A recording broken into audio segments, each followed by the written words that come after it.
to Words of Paradise. I'm your host, Leon Idle, and look, I've made it very abundantly clear on this channel. I don't like Bob Iger. I never have liked Bob Iger. I think him leaving Disney, or at least I thought at the time, him leaving Disney would have been a possible right step in the direction to get the company back on track.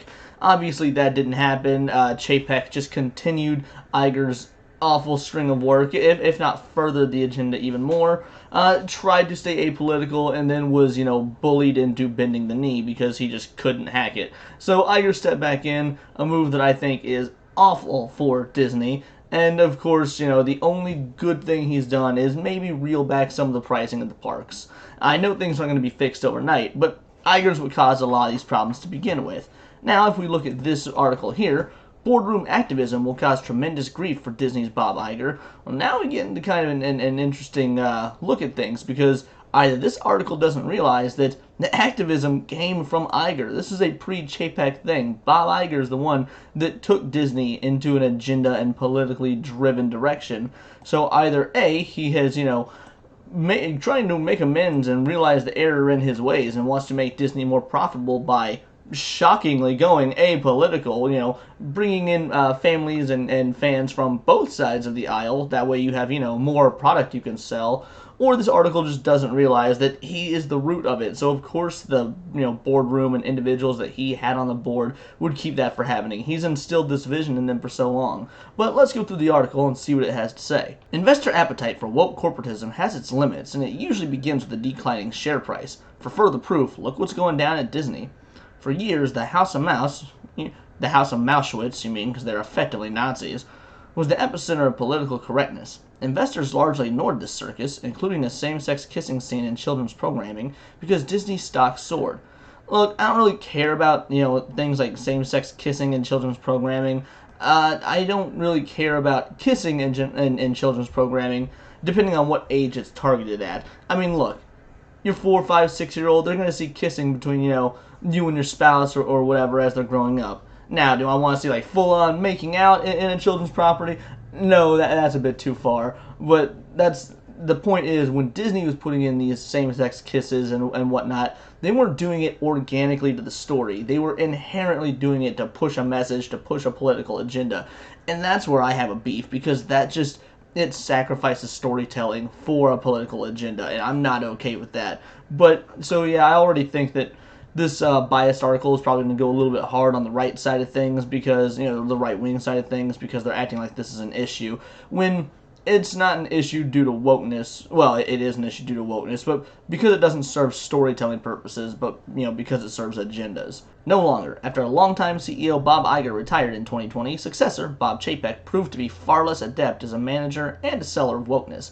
Pandemic theme park closures didn't help, plus he was also crushed by Florida Governor Ron DeSantis for opposing a law that prevented schools from teaching sex ed to 6-year-olds and lost Disney special tax status. This is all true. Disney was going to stay out of that bill. They said, look, we're a family company, we have no business in politics, and then a bunch of people threw a fit saying, yo, Disney, you gotta stop the Don't Say Gay bill, even though it never was a Don't Say Gay bill. That's not what it was. It was a complete miscategorization, but we can get into the extent of what the bill was a different time. I'm just here to cover Disney. Point is, Bob Chapek bent the knee, and then, of course, all the people he was trying to appease, sure, they were happy, but now the other people, the ones that want Disney to stay apolitical, weren't. There was just no winning. And Bob Chapek, while he wasn't exactly great, was also given kind of a raw deal. What's their answer? Bring Iger back. And yeah, look where that's getting us so far. Much of his programming turned out to be a dud, and his streaming strategy floundered. Disney's stock collapsed so much that Chapek was shown the door just about 2 years into the job. Iger, 71, made his return to right the ship and got more grief. His stock is largely flatlined because costs are up and streaming remains in limbo, eating into revenues and profits. Yeah, costs are up because of all these, hey, look, there's some things I agree with left-leaning and some things I agree with right-leaning. I don't have any political orientation that I just ascribe to. It's all about policy. But at the end of the day, yeah, costs are up, especially in big cities like Orlando, Chicago, places like this, due to Democrat policy that frankly don't understand how economic works. So I can completely understand why he'd be a little bit upset if his stock is flatlined. But then again, you also reap what you sow. You brought this on yourself when you made Disney political and started advocating for left-leaning policy that frankly just isn't good for economics. A duo of Nelson activist investors are now circling the company like vultures. Dan Loeb's Third Point and Nelson Peltz's Train Partners are unlike passive fund managers in that they use their ownership positions to advocate for changes that they believe will lead immediately to a higher share price. Current management be damned. Both have big stakes in Disney, and for starters, both want Iger to focus less on programming that appeals to AOC and more on stuff that appeals to middle America. AOC as an Alexandria Ocasio-Cortez? Yeah, she's on the left. I just find it weird that she's the one being singled out. But yeah, I agree. Middle America is where you should aim for. That's where you got your families and your values and essential things like that. That Disney has been renowned for appealing to. So their change away from that target audience in probably around 2014, 2016, something like that. It makes sense to want to shift back to that if you want to make money. Just a strangely worded call out about AOC. Alright. They want a coherent streaming strategy, cost cuts, and much more.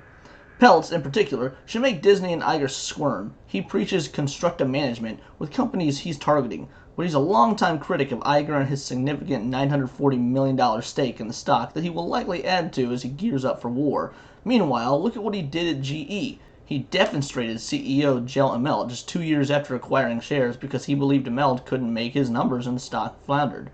Well, if nothing else, it sounds like the guy they're referring to has an eye for business. I don't know who it is, so I can't really speak to it, but if people want their money, they're going to do what they can to make it, and if they see weak management, that's just like they talked about vultures circling up here, there's some sharks circling in bloody water down here. Immelt's successor went bye-bye about a year later for the same reason. Current management installed by Peltz is in the process of breaking up what was one of the biggest conglomerates in U.S. history. Okay, Peltz often gets his way and isn't known for his patience when his money is being wasted away as it was at GE. A boardroom battle for the ages is certain now that Peltz demanded a board seat and Iger told him to pound sand.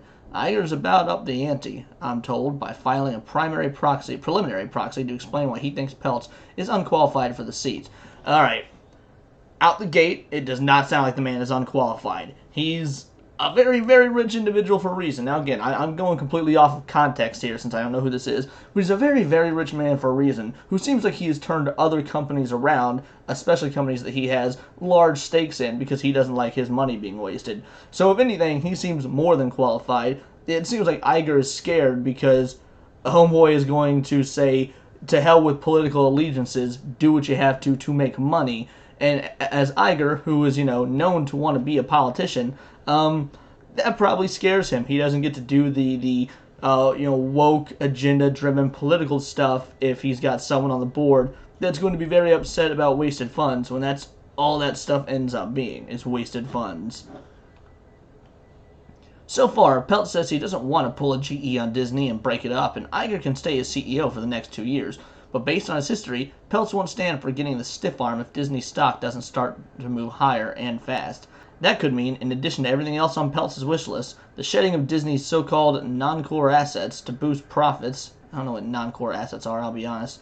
Bankers tell me sales of Disney's sports cable network, ESPN. Oh, okay, non-core assets. No, non-core, gotcha. So assets that are not essential, like probably ESPN. That makes sense.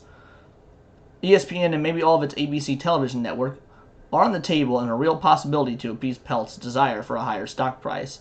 Also, most certainly on the table is Iger's job, if he doesn't make his numbers.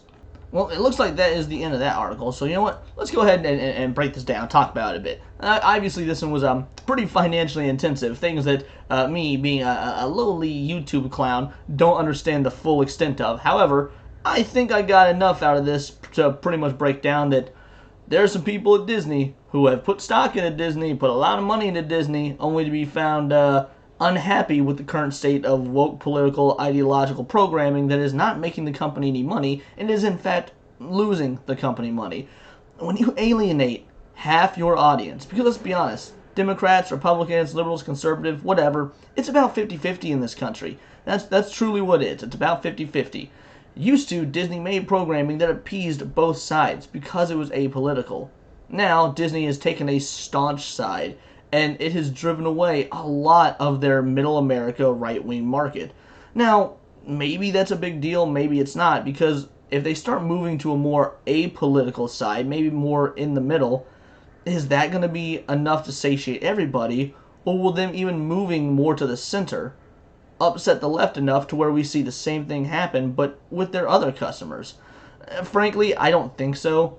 I don't think the left is as spiteful, in at least in this instance. In many other instances, I would say they are, but in this instance, I don't see the left moving away from Disney because it's still an entertainment platform. They still want to see Mickey Mouse. It's a brand that is just ingrained in the history of Americana, to be honest. So, yeah, there'll probably be some fits and some minor cancellations of Disney Plus or whatever, which wasn't making money to begin with, we found out under Bob Chapek. And, maybe people don't go to the movies as much, but the theme parks are the big money maker for Disney. The theme parks are absolutely what makes them the bulk of their money. So I don't see people refusing to go to the theme parks just based on their political affiliation, both right wing or left wing. I mean, I went to the Disney parks last year, and while I don't consider myself either, I'm firmly down the middle. There were aspects of it that cut me deep. It's like, man, I can't believe I'm supporting this garbage company, but also, boy, do I love Space Mountain. So I mean, it's kind of it's possibly a catch-22 scenario, or one where Disney can win big if they just stop with the political agendas and advances. It really is that simple. And it probably is going to be more difficult now, especially with Ron DeSantis, the governor of Florida, getting all the support he is. I really don't know, but I do hope that this Peltz guy comes in and just throws his $940 million dick on the table, slides it around, and says, I dare you, and gets himself a board seat, because I used to love Disney. I still want to love Disney, but it's getting real hard to do with the way they've been the last almost decade. So hopefully we see changes coming, because I would like to see a Disney that is reminiscent of the Disney from when I was a child. But that is long gone. There is no more magic. That doesn't mean the magic's gone forever. Hopefully it comes back. But that's all I've got for this one. Maybe you've got a different opinion, and you can let me know in the comments below, or on Twitter, where you can follow me at BoltTheWord and let me know there. Also, if you've not checked out my most recent video, it is different than my previous stuff. It is a full scripted foray into a Sonic the Hedgehog, I don't really want to say review, but breakdown of a particular game, and I think that you should watch it. If you want to support me and my content, check out that Sonic video about the definitive Sonic game. But if the news is all you care about, well, by all means, I've got plenty of other videos on Disney, Dungeons & Dragons, Magic the Gathering, nerdy stuff, anime, you name it. The news is always out there. But until next time, this has been Words of Paradise.